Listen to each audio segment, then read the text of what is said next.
Boa tarde a todos, boa tarde a todas. Hoje nós estamos aqui no quarto, é domingo, estamos começando a live que eu estou chamando do Momento Bom Samaritano, né? Mal comecei, a Fátima entrou. Oi, Fátima, paz e bem, Fátima. Entrou mais gente aqui, de uma vez só. Quem foi? Entrou Djalma e Doraci, paz e bem. Entrou mais também Maria Alice, paz e bem, Maria Alice. Entrou também Talita, Talita, paz e bem. Tudo tranquilo?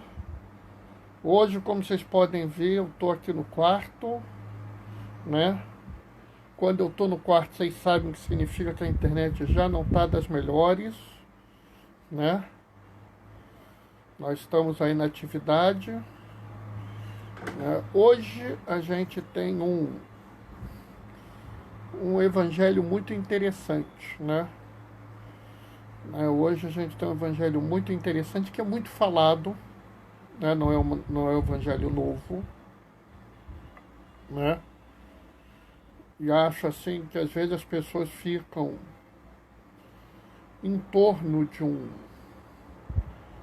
de uma coisa ou outra, querendo questionar uma coisa ou outra, né? Mas acho que a gente tem que ir mais a fundo nesse evangelho, e inclusive aproveitar as leituras como um todo, né? Ah, obrigado, Maria Alice. Eu vou dar um abraço em mozinho, sim. Pode deixar que eu dou um abraço nela, né? Deixa comigo que eu vou dar um abraço. Entrou mais alguém? Jailton. Paz e bem, Jailton. Né? Nós estamos começando agora a live, né? A gente vai esperar um pouquinho, tá? Então, a gente sempre espera um pouquinho, né? Todo dia que a gente faz a live, a gente espera um pouquinho, aquele momento de acolhida das pessoas que estão chegando, para receber as pessoas, para estar junto delas, né? Aí a gente sempre gasta assim, um pouquinho conversando, né? Eu não sei como é que tá aí pro lado de vocês, mas aqui no meu canto, com o ventilador tá puxado, sabe? Né? Então vocês imaginam como é que tá, né? Mas é assim mesmo, a gente vai tocando aqui a coisa, né? Mas mas nós estamos daqui a pouco fazendo. Hoje eu vou, é claro, falar um pouquinho mais das outras leituras, né?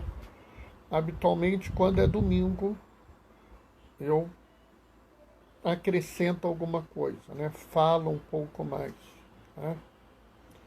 Mas assim, no domingo, junto com a postagem do dia, eu também posto a reflexão do que eu fiz, do que eu pensei para aquele dia. Aí, às vezes dá vontade até de preparar isso para todos os dias. Eu já pensei em fazer isso. Né? Mas sabe como é que é? A coisa nem sempre é tão simples assim. Né? Aí a gente tem que esperar. Quem sabe algum dia eu começo a fazer isso. Né? O problema é que para escrever é muito mais complicado para mim. Né? Eu gasto muito mais tempo escrevendo do que falando. Né? É claro que isso é uma característica minha. Né? Eu sempre falo, aliás, isso, né? Que a gente tem que entender que cada um tem seu jeito, sua forma de pensar. Né? Que no quarto eu fico numa posição meio ruinzinha, mas acho que dá para fazer as coisas direitinho, tá? Né? Vamos esperar mais uns 2 minutos, tá, pessoal? Pra gente começar, né? E vocês, estão todos bem? Né? Vamos esperar aí pra gente ver o que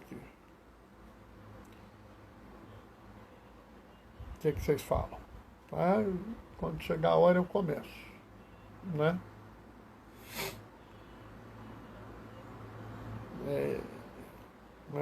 Oi, Moema, paz e bem, Moema. Chegou numa hora boa, daqui a mais um pouquinho eu vou começar, sabe, Moema? Você chegou numa hora que vale a pena, né? É claro que, assim, de vez em quando eu falo algumas coisas, assim, vamos dizer assim, é importante a gente entender que, na verdade, toda a leitura do Evangelho é uma coisa só, uma só. Ela não muda, né? Se você pegar os 4 evangelhos, pegar as cartas, pegar tudo que está na Bíblia, a coisa é uma só, não muda. O problema é que as pessoas às vezes leem isso de uma forma sem o seu contexto, sem a sua estrutura, né? E aí realmente fica difícil, né? Fica difícil, mas é assim mesmo, né? Bom, pessoal, vamos começar? Vamos nós? Então vamos lá. O Senhor esteja convosco, Ele está no meio de nós. Proclamação do Evangelho de Jesus Cristo, segundo Mateus. Naquele tempo, Jesus e perguntou: Senhor, quantas vezes devo perdoar se o meu irmão pecar contra mim? Até 7 vezes? Jesus respondeu: Não te digo até 7 vezes, mas até 70 vezes 7. Porque o reino dos céus é como um rei que resolveu acertar as contas com seus empregados. Quando começou o acerto, trouxeram-lhe um que devia uma enorme fortuna. Como o empregado não tivesse com o que pagar, o patrão mandou que ele fosse vendido como escravo, junto com a mulher e os filhos, e tudo o que ele possuía, para que pagasse a dívida. O empregado, porém, caiu aos pés do patrão, prostrando e suplicava: Dai-me um prazo e eu te pagarei tudo. Diante disso, o patrão teve compaixão, soltou o empregado e perdoou-lhe a dívida. Ao sair dali, o empregado encontrou um dos seus companheiros que devia apenas 100 moedas. Ele agarrou-o pelo pescoço e começou a sufocá-lo, dizendo: Paga o que me deves. O companheiro, caindo aos pés, suplicava: Dai-me um prazo e eu te pagarei. Mas o empregado não quis saber disso. Saiu e mandou jogá-lo na prisão até que pagasse a dívida. Vendo o que havia acontecido, os outros empregados ficaram muito tristes. Procuraram o patrão e lhe contaram tudo.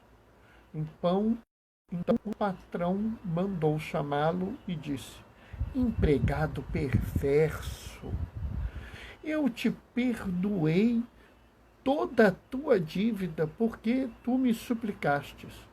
Não devia tu também ter compaixão do teu companheiro como tive compaixão de ti? O patrão indignou-se e mandou entregar aquele empregado aos torturadores, até que pagasse toda a dívida. É assim que o meu Pai, que está nos céus, fará convosco, se cada um não perdoar de coração o seu irmão. Palavra da salvação.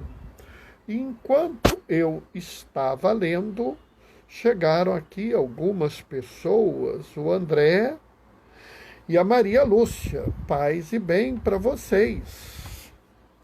Essa passagem é uma passagem muito conhecida, né? E ela tem uma série de aspectos. Normalmente as pessoas ficam centradas na questão do número 7. E é natural, porque o número 7 tem muita importância, né? Ele é um número que tem muita importância. Mas eu acho que a gente precisa ir além disso. A gente precisa ir além do número 7. Principalmente porque no dia de hoje nós temos outras leituras que nos falam a mesma coisa, né? Então, assim, numa passagem rápida, né, na primeira leitura, no livro do Eclesiástico. O livro eclesiástico é chamado um livro sapiencial, né? Tem a ver com sabedoria, né? Há outros livros desse tipo. Salmos é um livro sapiencial, Sabedoria é um livro sapiencial, Eclesiastes também, né? Jó é um livro sapiencial, porque esses livros eles trabalham a presença de Deus e de seus ensinamentos nos dias das pessoas e trabalham muito a questão dos problemas que nós temos junto à vida, mesmo seguindo as regras, mesmo seguindo a Deus, né? Na época, esses livros não falavam de Jesus, mas se você lê-los com atenção, você verá que Jesus está ali, né? O livro da sabedoria, por exemplo, se você ler o início do livro da sabedoria, você vê que a sabedoria de Deus é Jesus. É interessantíssimo isso. Mas, logo aqui nesse livro, nesse capítulo eclesiástico que a gente está lendo, é interessante, porque ele fala que ele coloca coisas muito práticas. Então, ele fala, por exemplo, que o rancor e a raiva são coisas detestáveis, e são tão detestáveis que até o pecador não quer tê-las, né? É muito interessante essa ideia, né? Porque ele trabalha o tempo todo a relação entre você e Deus com a relação entre você e o seu próximo, né? Eu falo isso, vira e mexe, eu trago essa ideia, né? Da relação entre você e Deus tem que se refletir na forma que você tem a relação com o seu próximo, né? Não existe um culto real a Deus que não passe pelo amor real ao próximo, tá? Isso para mim é muito claro. Isso não é vamos dizer assim, uma construção que eu tenho. Não, isso é uma construção apresentada no Evangelho, né, o tempo todo, né?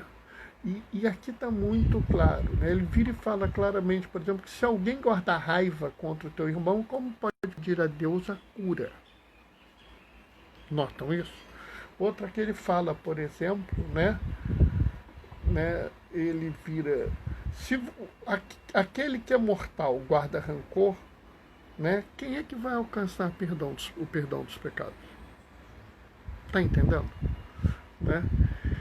É muito interessante isso, porque ele está falando claramente que se você trabalha a sua vida pensando sempre no rancor, como é que você pode, amanhã ou depois, pensar, né, que você não...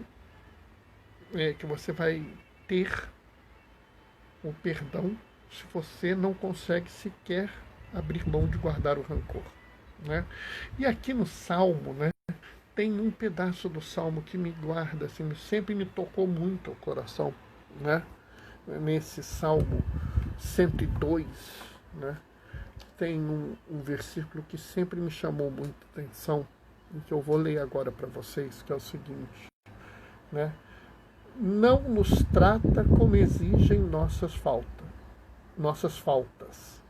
nem nos pune em proporção às nossas culpas, né? E é muito interessante porque Paulo inclusive fala isso, né? Que Jesus é Senhor dos vivos e dos mortos, né? Mas ele não nos trata como nossas faltas, né, mereceriam ser tratadas. Ele não nos pune como nós deveríamos ser punidos, né? Aliás, essa é uma questão muito interessante, né? Porque o que Jesus nos apresenta, né, é muito o oposto do que a gente vê na nossa sociedade hoje em dia, né, tratar as pessoas, né? A nossa sociedade hoje em dia, né, não nos trata como merecemos. É verdade. Mas ela nos pune muito mais do que as nossas faltas. Né? Nossa sociedade, inclusive, pune aqueles que não cometeram faltas.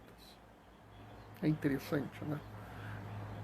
Se nós pensarmos as pessoas miseráveis que existem no mundo, né, elas mereceram ser miseráveis. Se nós pensarmos as pessoas que não têm assistência de saúde perfeita, não perfeita, adequada, elas mereceram isso.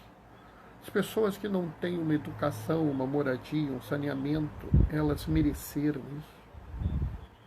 Entendeu o que eu estou falando? E aqui eu acho que a gente deve voltar para o Evangelho e começar desde o início a reflexão. Né? O início é Pedro, né, questionando a Jesus quantas vezes ele deve perdoar o irmão que peca. Né? Pedro, ele está buscando um limite. Pedro está indo lá e fala assim, até onde eu posso ir? Até onde eu devo tolerar o erro? Né? É muito comum, né, naquela época e hoje em dia essa postura, até quanto eu devo tolerar de erro? Até quanto é aceitável eu tolerar o erro? Quando é que eu devo parar de tolerar o erro, né, e reagir? Né? Ou seja, se o meu irmão me enganar uma vez, eu perdoo. 2 vezes eu perdoo, mas qual é o limite? Né? E é interessante porque muitas pessoas tentam discutir isso até hoje como o limite. Né? E tem gente, inclusive, que diz, não é 70 vezes 7, é 77 vezes 7. E tem gente que diz que é 490, então 490. E tem gente que fala assim, não, mas 7 é o número da perfeição, da totalidade, então um número muito grande. Pessoal, é muito mais que isso. Né?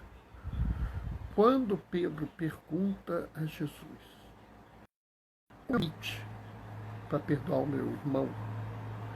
Jesus fala para ele claramente que não existe limite. Entendem isso? Não existe um limite para você perdoar o seu irmão. Fulano fez 300 safadezas com você, fulano pecou 600 vezes com você, você perdoou todas elas, eu vou perdoar. Ele faz mais uma, não, agora eu não perdoo. Né? Pessoal, me desculpa, não é assim, a gente deve perdoar. Ah, Bernardo, eu não consigo, eu não estou dizendo que é fácil. Né? Bernardo, eu não quero mais amar ele do jeito que eu amava. Eu entendo. Sinceramente, eu entendo. Aliás, né, vamos ser claros, né? Perdão não é amnésia. Né? Perdão não é senilidade, que você começa a se esquecer o mal que o outro fez. Né? Perdão não é um sentimento. Perdão é uma escolha. Né? Acho que na parábola do rei isso fica muito claro. Né? O sujeito tinha uma dívida que era impagável. A dívida era tão grande que seria lícito, ou seja, seria válido dentro da lei vender todos os bens daquela pessoa, daquele homem, né? Porque mulher e criança não têm bens naquela época, só homens adultos, né? Vender todos os bens, pegar esses, isso não pagaria ainda. Então ele poderia ainda pegar a família desse homem e condenar a família à servidão eterna. Porque na época existia a ideia da servidão como uma forma de pagar uma dívida. O servo era diferente do escravo. Tá? Né? apesar das pessoas usarem esses termos como sinônimos, na época eles não eram. Então a gente tem até que tomar cuidado com essas, quando a gente vê os termos, né? Apesar disso ser lícito, isso ainda não pagaria a dívida, porque a dívida era por demais grande, né? E aí vem de novo aquela frase, né, que ele não nos trata como merecemos, nem pune as nossas faltas como devia, né? Porque quando o sujeito implora um prazo que ele vai pagar tudo, observa bem, o rei não é burro. O rei sabe que ele não tem condições de pagar tudo. Nota isso? Entenderam? O rei, ele teve um sentimento. Qual foi o sentimento? Foi o sentimento de perdão? Não. Ele teve o sentimento de compaixão.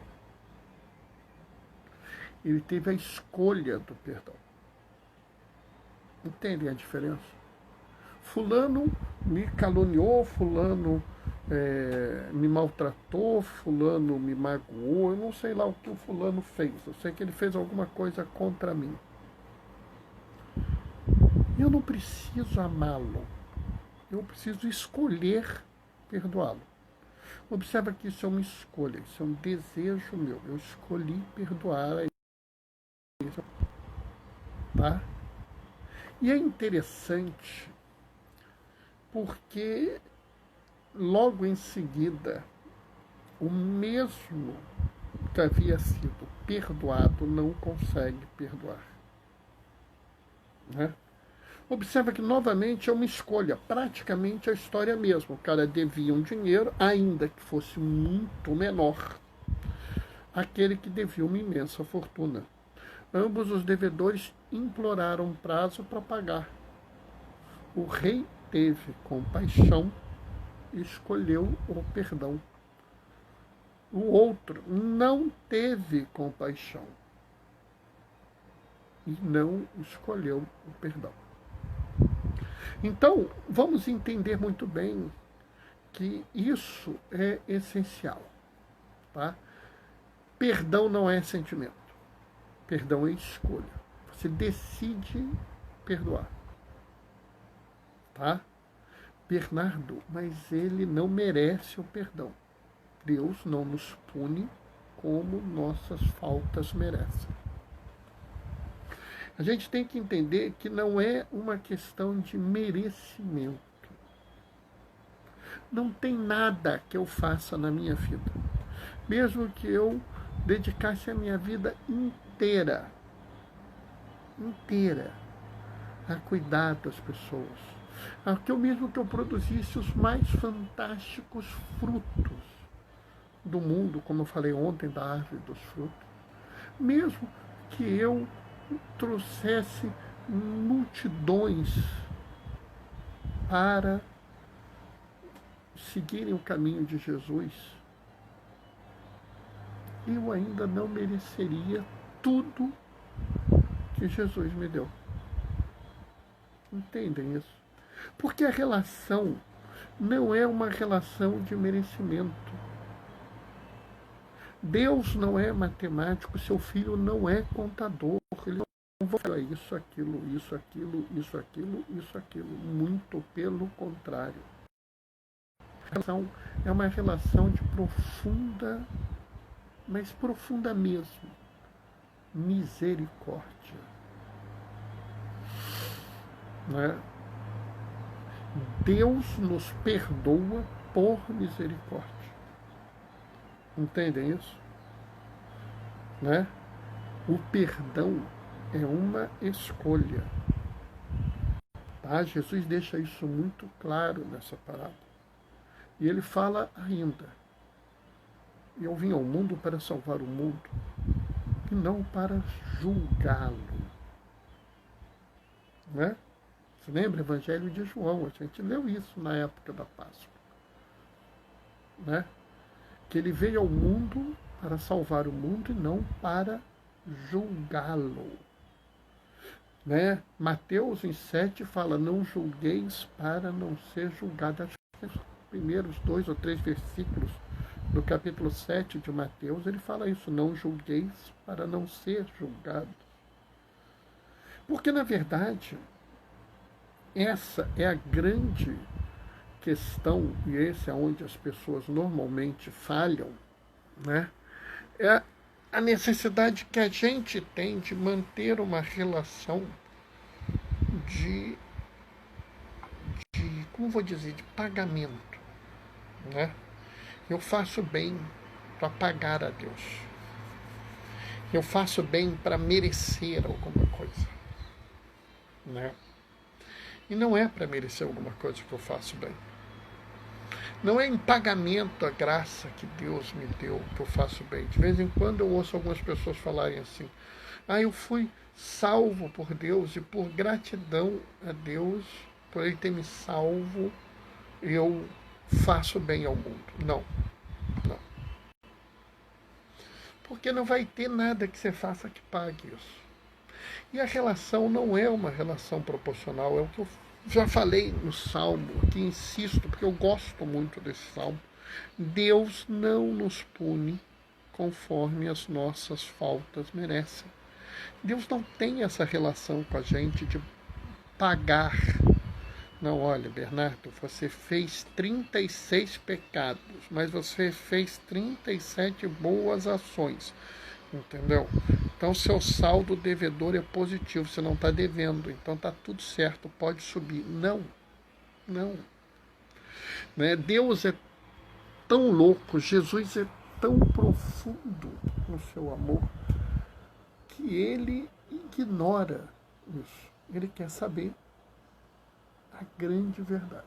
E a grande verdade é como você se relaciona com seu irmão. Como você se relaciona com a sua irmã. Você reconhece a dignidade do seu irmão e da sua irmã?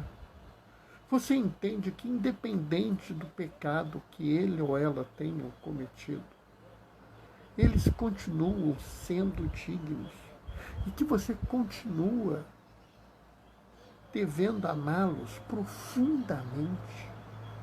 Bernardo, mas eu vou amar profundamente fulano, que fulano fez isso de mal contra mim? Vai. Mas é muito difícil, é escolha perdoar. Viva na misericórdia. Porque se você tem uma relação de escolher perdoar e viver na misericórdia com teus irmãos, Deus viverá na misericórdia com você. Você viverá na misericórdia de Deus. Esse é o grande segredo dessa escolha, né? No Eclesiástico fica muito claro isso, que você se relaciona com seu irmão da forma que Deus se relaciona com você. Da mesma forma que Deus se relaciona com você, você se relaciona com seu irmão. Então, se você escolhe o perdão e vive na misericórdia, Deus escolherá te perdoar, você viverá na misericórdia dele. E aí, pessoal, se é 70 vezes 7, se é 77 vezes 7, se é 77 vezes 70, é totalmente indiferente. Porque muito mais importante que tudo isso é o fato de você viver no amor. Mais importante que tudo isso é o fato de você escolher perdoar. Mais importante de tudo isso é que quanto mais misericordioso você for, mais misericordioso Deus. Não. Deus é absolutamente misericordioso. Quanto mais misericordioso você for, mais você viverá na misericórdia divina. Deus tem um oceano de misericórdia para você, tá? O problema é quanto você está disposto a mergulhar nele. Você está disposto assim, com um pouquinho? Então você vai lá pôr o pé, ai meu Deus do céu, pus o pé na misericórdia de Deus, né? Que nem quando a água está fria, né? Se você escolhe perdoar com mais frequência e tal, você avança um pouquinho nesse oceano, né? Agora, o bom mesmo é o dia que a gente decidir mergulhar de vez nesse oceano, cair ali, ficar debaixo dele, dentro da misericórdia. Mas, Bernardo, como é que eu vou fazer isso, Bernardo? Escolha o perdão. Ignora tudo que o teu irmão faz contra ti. Não estou dizendo que é se esquecer do que ele falou, não. Não estou dizendo que é ignorar o mal que ele fez. Mas é escolher reconhecer o teu irmão como o teu irmão, na sua dignidade, na sua natureza de ser humano. E fazendo isso, guardar sempre uma relação de amor com ele. Não amor o sentimento, mas amor o profundo reconhecimento da dignidade dele na sua vida. Amém? Bom, pessoal, isso era o que eu tinha assim para falar hoje, né? No post do Instagram tem um resuminho a mais aí que eu faço todo domingo, né? Não sei assim se tem alguma coisa que vocês queiram acrescentar, que vocês queiram observar, algo importante que vocês queiram frisar, né? É a decisão de vocês me falam, a gente pode conversar um pouco, né? Aproveitar que hoje é domingo, né? E aí? Alguma coisa? Não, né? Bom, pessoal, eu vou me despedir. Antes de me despedir, eu vou sugerir que vocês deem um pulinho no blog do Gaioso. Né? Gaioso, meu irmão diácono, ele faz o blog dele, Diaconia da Palavra, blogspot.com. Ele escreve todo dia, eu consigo escrever todo dia, mas ele escreve todo dia. Né? E a reflexão dele não é pequena, dele é do blog. A minha tem que ser pequena porque ela tem que caber no limite do Instagram. Né? É claro que as de domingo eu mando também no WhatsApp, eu ponho no Facebook, né? Mas aí é aquela história, cada um que tiver interesse me avisa que a gente sempre dá um jeitinho, tá? Vou me despedir deixando a minha bênção com vocês. O Senhor esteja convosco, Ele está no meio de nós. Hoje e sempre desça sobre vós a bênção do Deus Todo-Poderoso, que mais demonstra seu poder no perdão e na misericórdia. Ele que é Pai, Filho e Espírito Santo. Bendigamos ao Senhor, demos graças a Deus. Aqueles que podem, fiquem em casa. Os que não podem, fiquem protegidos. Que o Senhor sempre vos acompanhe. Bendigamos o Senhor, demos graças a Deus. Até amanhã às 15h30, pessoal. Tchau, tchau. Vou pôr já no IGTV, mais tarde no YouTube. Um abração.